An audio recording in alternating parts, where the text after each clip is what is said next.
Thank you, Sanghi. That was beautiful.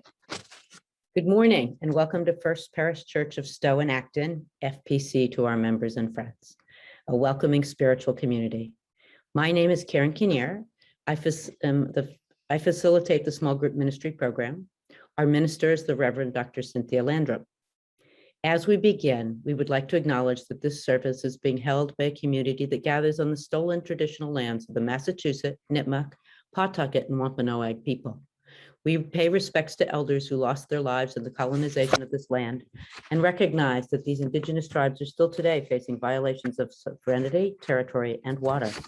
We also give thanks for the earth we walk upon, the waters, the life-giving plants, and all the earth's creatures, as well as the winds, sun, moon, and stars. We recognize this is just a first step in moving toward right relationship with Native peoples and healing of the earth. If this is your first time with us, we extend a special welcome to you. We invite you to check out our webpage, fpc-stowe-acton.org, for news and information. You can also sign up there for our newsletter and email alerts called FPC Announce, and our email forum, the FPC Forum. Our welcoming and membership development coordinator is Jolene Trotta, who's here today. She may reach out to you in the chat during the service. You can message her directly there. For those who have been in our services before, you'll find a few things have changed. All of our music is happening live from Fellowship Hall, including the choir under the direction of our new music director, Brad Dumont. During Joys and Sorrows, we will no longer be inviting you to put Joys and Sorrows in the chat. You will be free to unmute and speak your joy or sorrow. If you'd like your joy or sorrow to be read for you, you can send it in advance of the next service to our lay ministers at caring@fpc-stowe-acton.org. Following the service, you're all invited to join us for our virtual connection time in breakout rooms that will last about 15 minutes. Children are welcome in our service any day. Religious education classes have begun and are happening in person outside. Nursery care and pre-K through 8th grade programming happens on our grounds at 9:30. So you have time to get back here for 11:15. The high school discussion group usually gathers at 11. Today, our high schoolers are meeting 3:30 to 5:45 in Fellowship Hall to see a film about Standing Rock and discuss Indigenous rights and climate justice. For more information and registration, please contact our religious education director, Michelle Cote. Here are this week's major announcements. At 12:45, spiritual conversations will be held via Zoom. See the email Saturday night from Hector Constanzas for the link. Fall cleanup, volunteers are needed to relocate our leaves. See the email from Sonia Furnell. The Christmas gift drive for domestic violence shelters has started. See the website or email from Diane Miller. So this coming Tuesday, November 16th at 7 p.m., there's an FPC land acknowledgement seminar on Zoom. Next Saturday, November 20th, from 9:30 to 11:30 in the morning, in the hall kitchen, the junior youth are baking bread. And Saturday at 5 p.m., there's a special Vesper service on Zoom for the Transgender Day of Remembrance. Sunday, November 21st at 2 p.m. at the Hale School, there's a Sounds of Stowe concert. Please buy your tickets in advance, and the website is soundsofstowe.org, and I'll post that as soon as I'm done here. Also, check out our website or the announcement emails from our wonderful DD for Zoom and sign-up links. And now we'll hear an announcement from Cindy. Thank you. Good morning, everyone. Thank you, Karen. I'm delighted to let you know that the ventilation task force of FPC, which consists of Leah Abraham and Lee Cooprider and Deb O'Connell Brunel and Scott Feldhusen, have made a selection of air filter devices, and the board approved it, and then they made the purchase of those devices on Friday. They are going to be delivered this coming Friday, which means that if the delivery goes as planned, and if we do not blow all the fuses in the church, then we will be having worship inside next Sunday. When we go back to in-person inside worship, we will be doing services at 9 and 11. And the 11 o'clock service will be what people call hybrid or multi-platform, which means we will also be broadcasting it on Zoom. We are still working out the technology pieces for that because our new tech that has been ordered for the sanctuary isn't in place yet, but we don't want to wait for it. We want to come on in. So thanks to the good folks at Stowe TV and Jonathan Daisy, and a conversation we had even just this morning, because this is all breaking news, we think we can make it happen. So come hell or high water, God willing, and the creek don't rise, we will be inside for services next week. Watch for an FPC announce if you want to come in person. If you want to come on Zoom, you can just come on Zoom, but it'll be just a few minutes earlier than it's been this fall at 11. But if you want to come in person, there will be a sign-up form. That sign-up form does not guarantee you a spot. It is a request for a spot. Those sign-up forms will be going to our membership and welcoming coordinator, Jolene, and she will be letting you know if you've gotten a spot. If you don't get one this week, sign up again for the next week. And we are hoping to, if the crowds are too large to accommodate everybody on an individual week, to kind of have a rotating basis. And there's some people who will have priority because they're participants in the service or for accessibility reasons, et cetera. And there'll be check boxes that you can mark on that form. So watch for that on FPC Announce. We'll probably also put it on the webpage so that visitors can sign up there. If you're not on FPC Announce, look for that being posted Monday or Tuesday. And then sign up, and you're going to have until Thursday probably to fill out that form and get it back to us so we can decide who is going to be in for our first Sunday back. I'm sorry it won't be able to accommodate everyone because we are still doing social distancing, and our sanctuary has limited seating in that way, but we are going to try and get you all in December. And so just watch for all that information to be coming to you this week. That is it for the special announcement.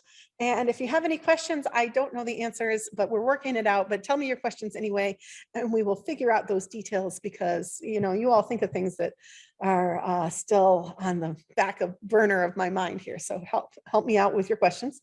And now I'm going to hand it back to our Zoom host to play a special testimonial from Ami Ledwell.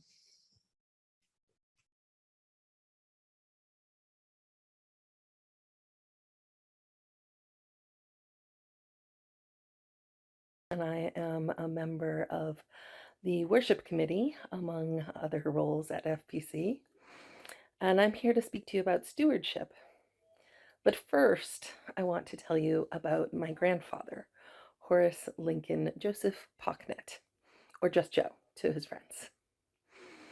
This week was Veterans Day, and Veterans Day always makes me think of my grandfather because he joined the Navy at the tender age of 17, and he went on to be a gunner in World War II, and he sacrificed his hearing for that cause. Later in life, he was almost completely deaf in his left ear because of it. Um, he also learned to box in the Navy in his free time, which was a skill he made sure to teach me. As I was a young girl, we would hang out down in the basement playroom, and he'd teach me how to make a fist and how to throw a punch and how to protect my head and how to dodge a blow. He wanted me to be smart and strong and able to defend myself and others. He valued knowledge, reading the paper cover to cover every day. The radio was always on: music, news, sports, arts, education, recreation. He lived in Gloucester and took me to the beach frequently. And there he would model his appreciation for nature, his observational skills, and his love for the earth under his feet. He told me salt water heals everything. My grandfather wasn't a church-going man, but I think he would have liked our church, our commitment to service, to each other, to the community, to our nation. He would have noted our relationship building and loved the way that we educate our children on everything from their growing human bodies to world religion. He would have eaten the apple pies with gusto, sung hymns out of tune but with enthusiasm, and drunk his coffee black during coffee hour.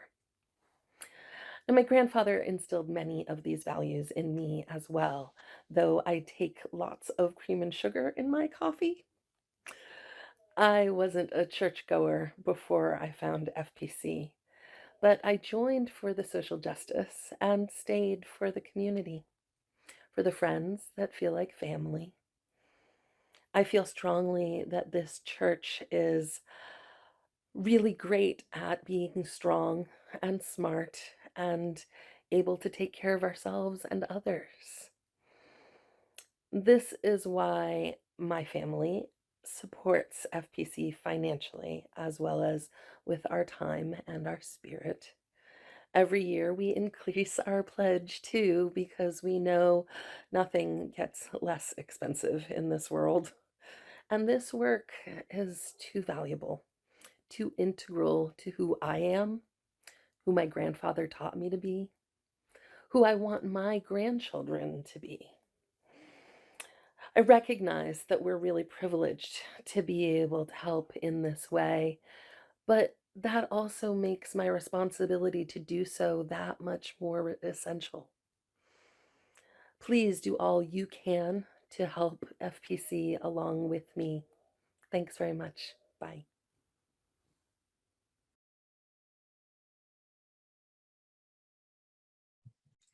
This time I invite you to unmute and just take a moment to greet the folks who are here together.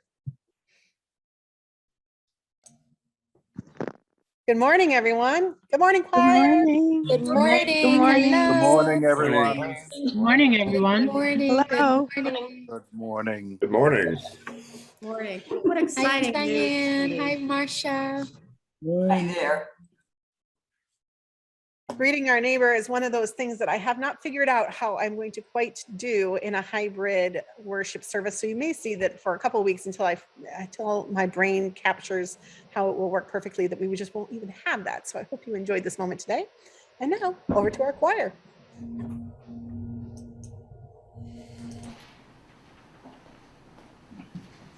Our introit this morning is a song that you're probably familiar with, This Land Is Your Land. But as we talk about the idea of land and right to land today and the systemic issues of the history of land ownership in this country, we want to frame this song in its original context that Woody Guthrie wrote it for. Woody Guthrie wrote this song while he was touring around the United States, and he constantly was hearing Irving Berlin's God Bless America playing. He heard it everywhere he went. And he thought it didn't paint the full picture of America, of the injustices. What's interesting is that the history of this song is such that as it made its way into our American psyche, we lost the verses of protest, and we only kept Guthrie's verses on the beauty of America. And it now often sits on a page right next to God Bless America, painting the same picture. Today we're adding back in some of those other verses, as well as verses that Cindy has written, and a few other verses. So the choir is going to sing not God Bless America, This Land Is Your Land. Feel free to join us on the verses you know, and then take a deep listen to the ones that may be new to you.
Thank you, choir. Our opening words this morning are by Karen G. Johnston. And you may have noticed that this year I've been trying to give you demographic information on all the people whose readings I share. Sometimes that's easier to do than others because white authors don't often say in their little bios, white. And so I can't always give you racial demographic information. Same way with any of the majority representations, like straight people don't often say straight in their bios and so forth. So that's the case with these next couple of readings that I don't know as much demographic information to share for you because of course I don't want to make assumptions. Our call to worship words are by Karen G. Johnston, who is the settled minister at the Unitarian Society in East Brunswick, New Jersey. As we gather this morning, let us be a people of not forgetting. Let us practice holding collective memories that might otherwise slip into that enormous void that sucks at and corrodes any future we hold dear. Let us practice honoring truth-telling up from the past that must fully come into the now, lest we falter and fail, lest the whole remain in pieces. Let not our need for comfort or simplicity, for easy forgiveness or false pardon, smother the heartbreak that still needs healing. Let us practice resilience with reckoning. Let us marry memory and promise. Let us dance in the tension that we find there. Let us rest in the integrity we cultivate there. Let us be partners with the possibility that emerges there. It is good we gather. And our chalice lighting words are by Paul Sprecher, who is a UU minister who previously served congregations in Massachusetts. We light this chalice to honor the memory of those who have gone before us, kindling flames of wisdom in dark times, willing to challenge orthodoxy even at great personal risk, giving us a legacy of freedom and a love of truth, a legacy that warms our hearts and lights our paths. Our opening hymn, which will be then followed by our covenant and affirmation, led also by our choir, is Return Again. Return Again is a hymn I haven't used in many, many years, despite it being a real favorite of mine. It's a beautiful song. It's a song that we sang that I first learned at Meadville Lombard Theological School, and we sang as part of a welcoming ritual there. And it was a song that called me back to a sense of home. And I don't use it because its author, composer, Shlomo Carlebach, is a rabbi who was accused after his death and before his death of sexual misconduct. And because some people might find this song triggering, I've avoided using it for that reason. Today, I'm talking about the complexity of history, about honoring the things we love and the legacy that we care about, even in the complexity of the people who created things not being perfect and the history not being as we wish it were. And so in that spirit of complexity, I invite you to sing Return Again.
please join us in our covenant?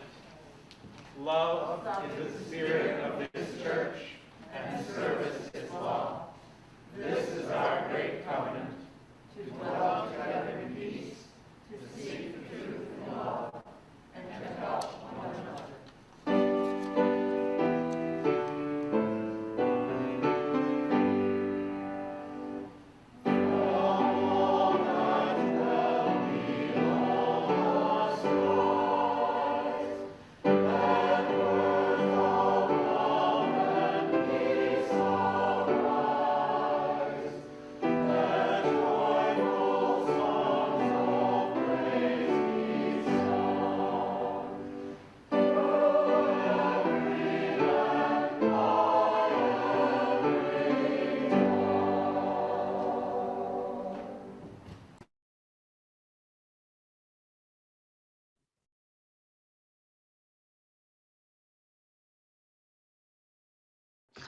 Good morning. My name is Michelle Cote and I serve as the Director of Religious Education.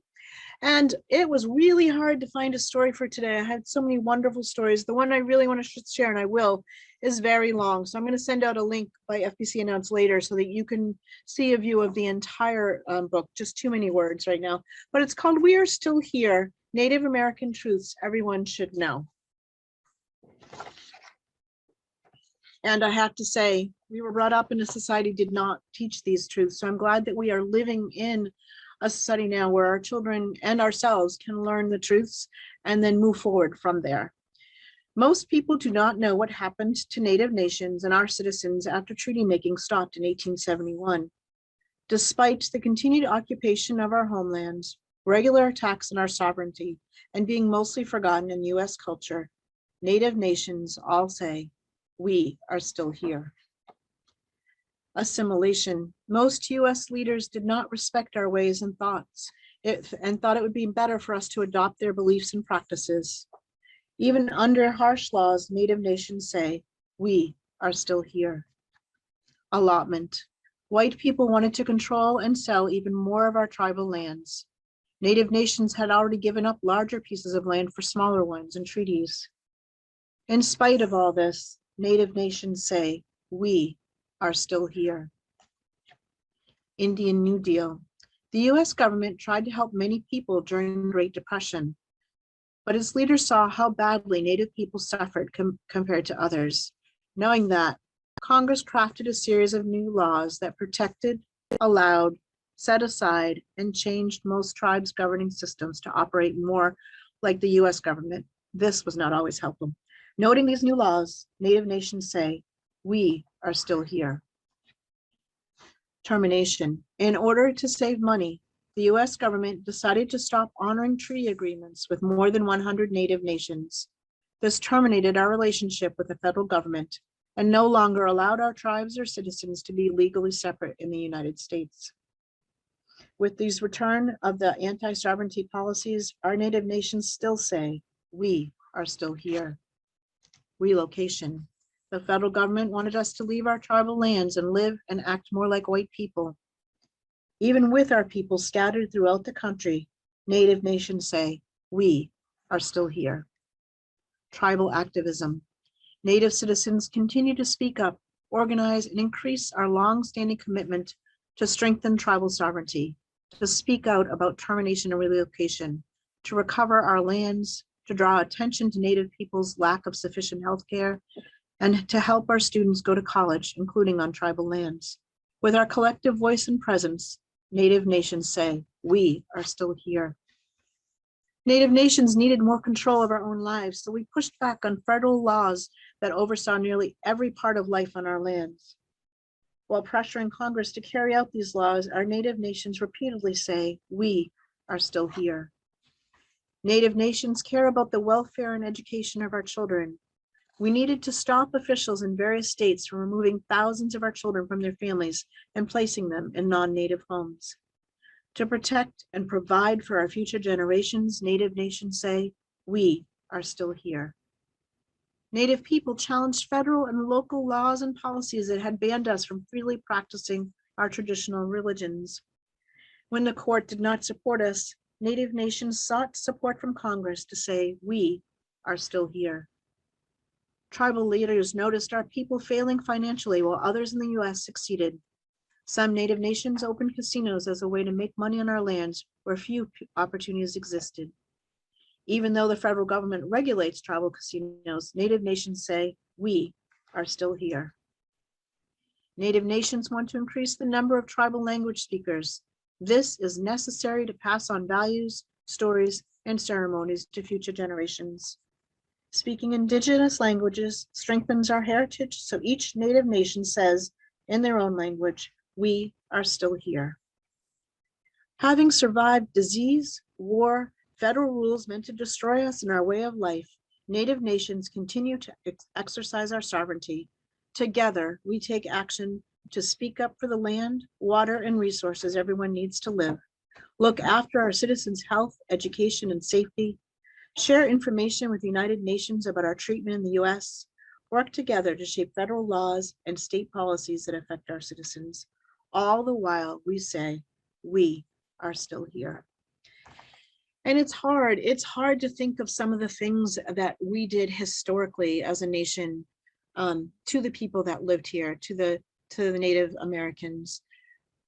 And yet, if we don't acknowledge the history that happened and we don't learn from it, then we can't grow and we can't help others to grow. So I hope that you all can take today and just reflect on, yes, we did some awful things historically, and let's work together to make reparations. Let's work together to help our kids and our families and our neighbors and friends learn from what we have learned.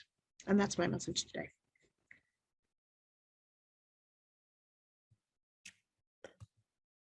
Thank you, Michelle. This is a great lead into what we're going to be talking about today.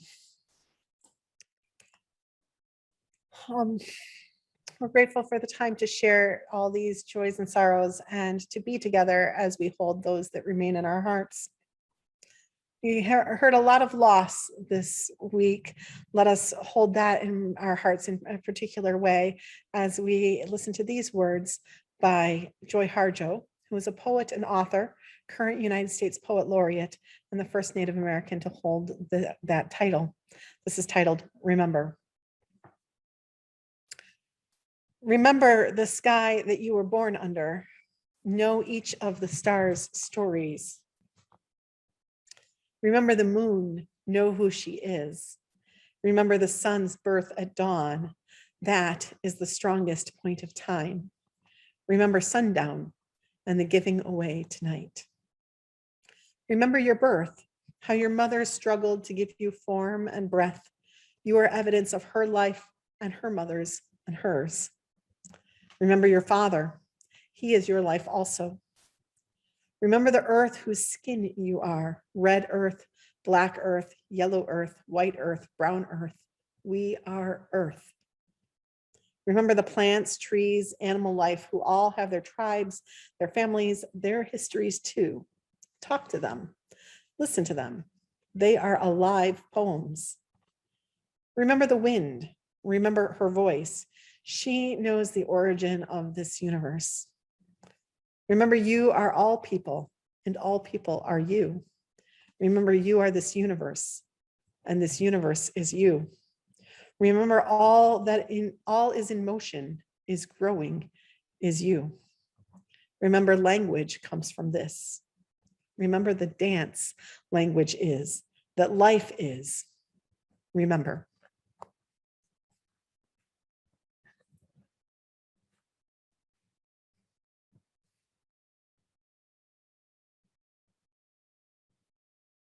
Blessed be, and amen.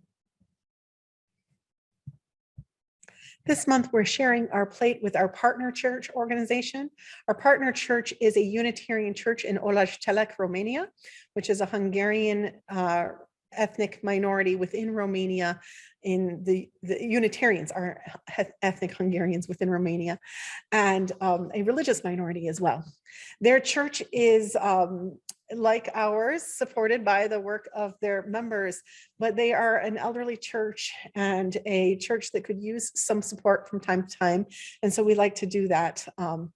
Their support comes from these donations, and our partner church program is not supported by the church's budget as a whole. So it's important to remember that. So today I invite you to give generously to the work of this church and the work of that church and to the partnership between us.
Thank you, choir.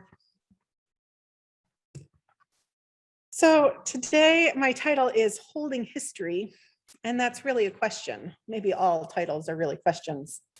The question is, how do we balance the knowing that the very land we own was stolen by our ancestors? What do we do in the face of that knowledge? Do we even care? Jabari S. Jones, who is a Black queer non-binary person writing at the UU Ways Braver Wiser blog, has said this: "One thing I've learned is that at the core of white privilege is the entitlement to amnesia and ignorance. To forget that America was founded on stolen land, stolen labor, and genocide, and that we live in a society structured by this history, is to embrace an identity rooted in a false innocence and a flight from truth and healing. This is the rot at the very root of the nation. Jones talks about uncovering their own history through DNA testing and uses the image of the Sankofa bird, a bird with its head turned around, taking an egg from its back from the Akan tribe in Ghana. The image illustrates a proverb, quote, "It is no sin to go back and fetch what you have forgotten." In an article in the Washington Post, Michelle L. Norris, who is an African-American journalist and Emmy and Peabody winner, talks about comparing our, acknowledging and honoring our history to how they're doing with the Holocaust history in Germany. But she begins with a story about a woman she encountered at the National Museum of African-American History and Culture that she encountered at the opening, I believe it was, just a few years ago. She says this: "One of the participants had recently toured the museum and had a pointed question. Why, she wondered, were all the exhibits that visitors first encountered dedicated to slavery? Among other things, she was referring to a reconstructed cabin by former slaves from Maryland and a statue of Thomas Jefferson next to a wall with the names of more than 600 people that he owned. Couldn't the exhibits begin with more uplift?" the woman asked, arguing that Black achievement was more worthy of the spotlight. She suggested that the museum should instead usher visitors towards more positive stories right from the start, so that if someone were tired or short on time, quote, slavery could be optional. Right now, we are facing a cultural pressure, an effort being pushed by the right wing across America to ask us to forget history, or really to continue to forget history. Using the label critical race theory, or CRT for short, they're pushing back against curricula and books which teach the truth, teach an unvarnished history of America, teach the truths that were skipped over in many of our educations and de-emphasized in years past. Right now, it is true that on the left, we are trying to do a new kind of education in America, a kind of education that tells the truth about where our land came from and whose labor, paid and enslaved, unpaid and enslaved, built up this country's economy. As Michelle Norris writes, quote, "A growing cottage industry is taking root among those who use their animus to stoke the fires of white grievance and to feed the false claim that the hidden motive of all truth-seeking is to elevate people of color by making white people feel bad about themselves." She goes on to say simply, "Amnesia gets in the way of atonement in America." So let us first address some of our cultural amnesia. Some of you may remember that 3 years ago, I preached about my family's complicated past, and I've mentioned it since, how my great-great-great-grandfather Jephthah Landrum had a plantation in which he kept African Americans in slavery. Our family's history on him says 50 or more slaves. That's quite substantial. And he was the leader of a military expedition that, quote, assisted in driving the Creek Indians out of Fayette County, Georgia. Following that, he was one of the first white colonists to reside in that part of the land where he started that plantation. Our family, in fact, carried down, and I only realized this yesterday as I was staring at that family history and at the name of the county, and I realized that our family carried down the name of that county land in the very way our descendants were named. Fayette County is the name of the county. It was named for the Marquis de Lafayette. And Jephthah named his son Larkin de Lafayette Landrum. And his son was the Reverend Larkin Lafayette Landrum. And his son was Pierce Lafayette Landrum. And his son, my father, William Lafayette Landrum. So while we passed this land down the generations, and my father owns a parcel of it today, my ancestors passed down the name of this land and were literally named for the land that they stole from the Creek and put a French name on and called theirs. It's not such a very different story that story of the plantation land and its connection to my family from the story of the land that I sit on right here. The first colonizer in Stowe was Matthew Boone, for whom Lake Boone is named. Matthew Boone, the story goes, traded a single jackknife to the Nipmuc people for the land that he would settle on. That was in 1660. Other colonizers would move in shortly thereafter, having been given land from the Massachusetts Bay Colony. The Stowe website doesn't explain where exactly the colony had gotten this land, known as Pumpsiticut Plantation, to hand out to those settlers, colonists. But from a little digging, it seems that Stowe was part of the lands that Tantimus was forced to hand over. Tantimus was a Nipmuc leader and definitely part of handing over that land, which is now conquered. And I say handing over as a euphemism for being forced really to give land to the colonists. He deeded over all of Maynard as a part of a legal case where apparently he owned land, he owed money for 2 horses, really a horse and a colt. They were mortgaged. And according to the court's decision, the white settler courts, he had defaulted on that mortgage and thus was forced to hand over Maynard, all of Maynard, in response. And so it was in 1672 that the area of Stowe was colonized, with one of the requirements being that, quote, a pious, orthodox, and able minister be maintained there. Orthodox in this case means right thinking. And so we did. We have maintained a pious, orthodox, and able minister in Stowe ever since as part of our covenant with the state. Well, we could quibble about the orthodox part because we have had some unorthodox thinking happening, and we might be able to quibble with the pious part. And able, it depends, is a relative word and can mean a lot of different things. But nevertheless, we have maintained a minister in Stowe ever since. As towns were founded, churches were founded along with them in Massachusetts because church and state were not yet separated, and a church was deemed an essential part of town life.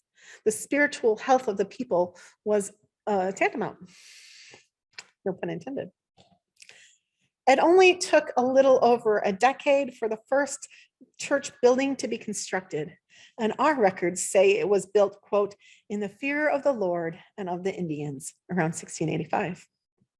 Indeed, by that time, the fear of the Lord and of the Native Americans was probably palpable in the residents of Stowe who had been through King Philip's War, and Matthew Boone and his son and another friend were killed by the Native Americans, and Elizabeth Kettle, part of the second family to colonize Stowe, had been captured and then ransomed by Native Americans.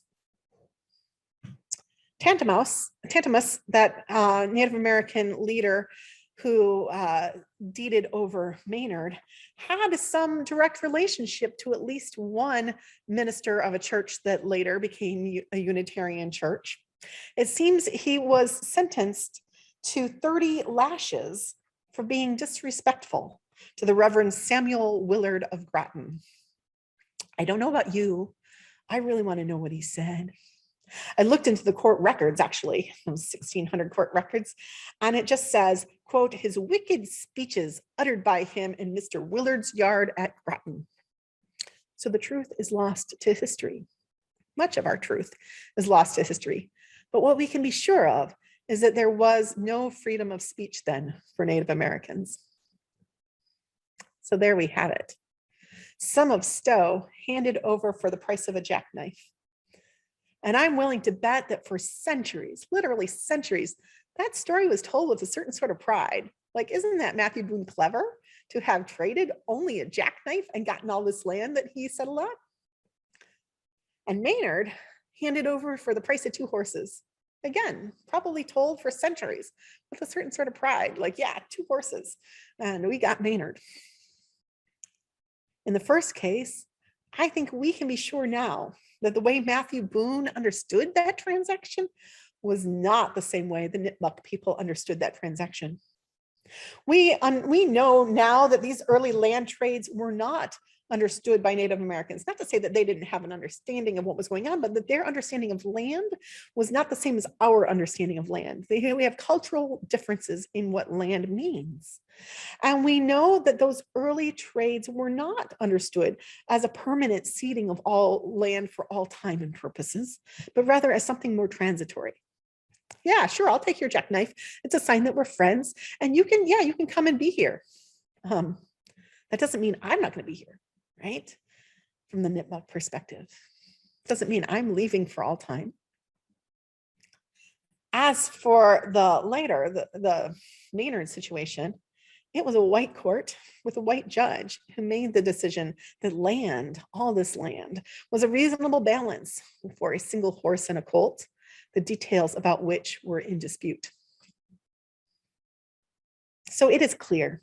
It is clear that this land here was stolen, every bit as much as the plantation land in Georgia that my family owns today. And like that plantation land, we, the spiritual descendants of those spiritual ancestors, still own it today. And it's not that the trail of that ownership is lost to history, like maybe it is for our own houses, where we bought them from someone who bought them from someone, and it's changed hands over multiple times over the centuries, and it's not really our ancestors, and it's not really our connection to the people who stole it. In my case in Georgia, it was my own ancestors who were the first colonizers of that land, having driven off the Native Americans. And while this isn't the original land this church stood on, it was our spiritual ancestors who took this land, who took the land that they took at the time and built a church upon it. And yet, in both of those cases, we continue to hold on to it, to maintain it as ours, even despite knowing this. And that's a complicated thing. We have to begin first by being honest about that, being honest about our history and the complications of it. And that while we have done many good things, it did not begin that way. And none of this is meant to erase or ignore the good parts of our history. This church and our faith have some wonderful history connected to radical thinkers, freedom seekers, and justice workers. We can look within our own living history here at FPC to remember members who rode with the Freedom Riders, who helped with the resistance against Nazi genocide.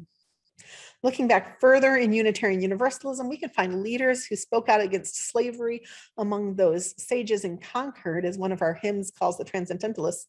But while less renowned, I'm sure that some of our ministers and laity here in Stowe were equally engaged in the issues of the day.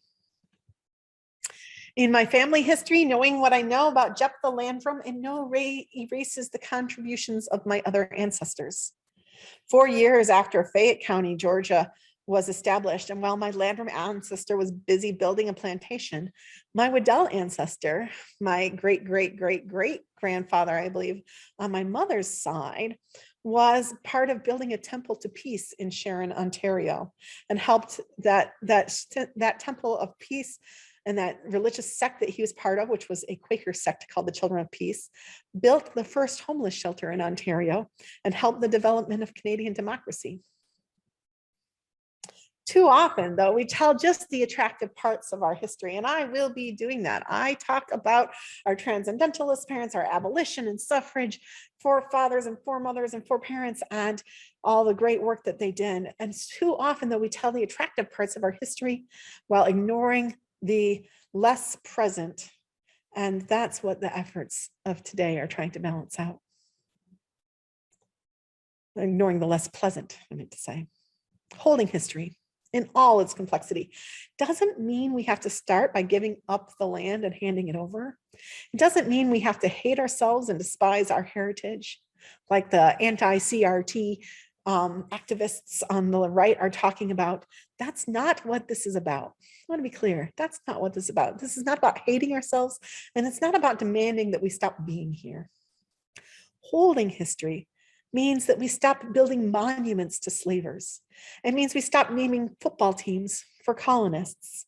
It means that we begin with acknowledging our land's history, as we've been doing every Sunday, and being honest about the fact that this is part of our religious heritage. That alongside museums to the founding fathers, we create museums about slavery. In Germany, Michelle Norris writes, they've created what they call stumbling stones, Stolpersteine, auf Deutsch. Stolpersteine are brass plates in the sidewalks that say here lived, and then list the names and dates of someone who was killed in the Holocaust, and then list the manner of their death. You can't walk, I imagine, through the neighborhoods of Germany without literally stumbling over the names of the dead and confronting the truth about the Holocaust. Near the land that my family owns in Fayette County, Georgia, there's some land my cousins or aunts or uncles sold off, which is now owned by a church. On that land is a family cemetery, and in unmarked graves with rough stones on, unmarked in that there's no lettering, but rough stones on the ground are the markers of the slave graves. It's the very, very opposite of Stolpersteine. You can't stumble across this easily. You have to know that this graveyard is there and go to it.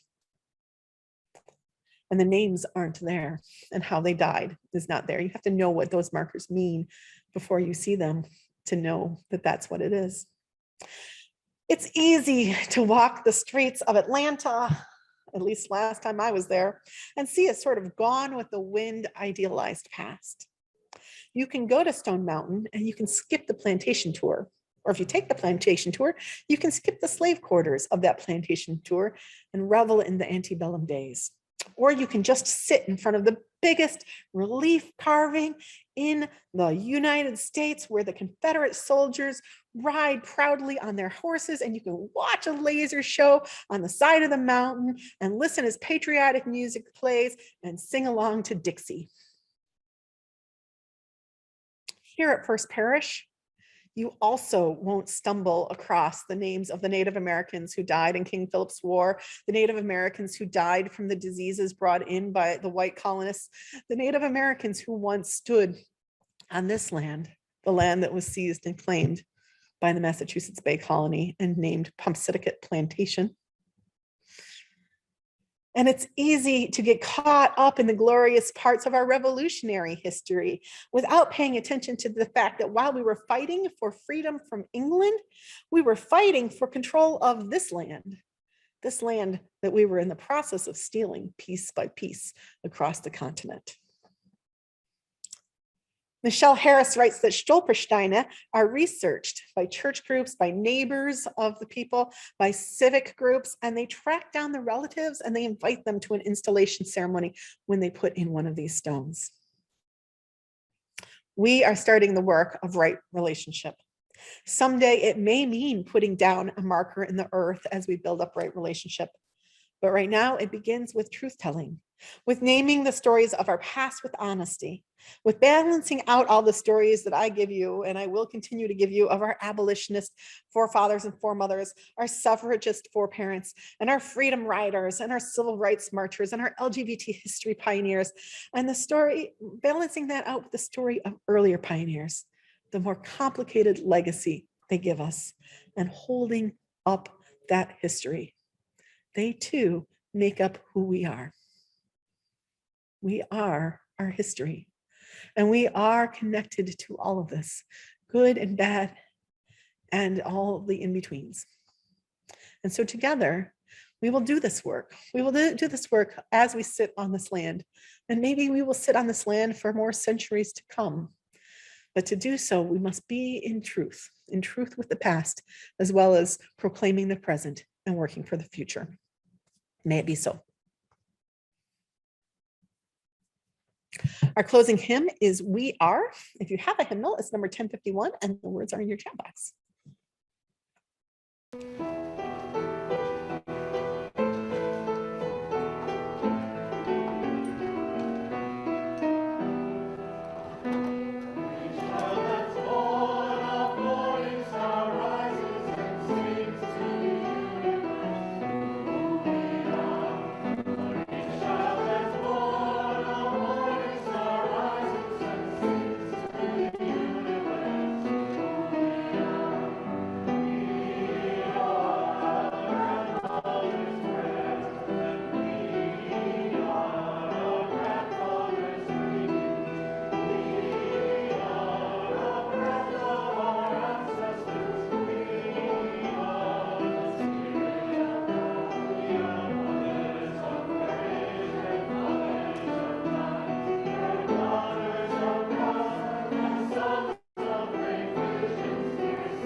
Our closing words are by Leah Derland Jones, who's a lifelong UU serving as Minister of Faith Development in Charlottes, Virginia.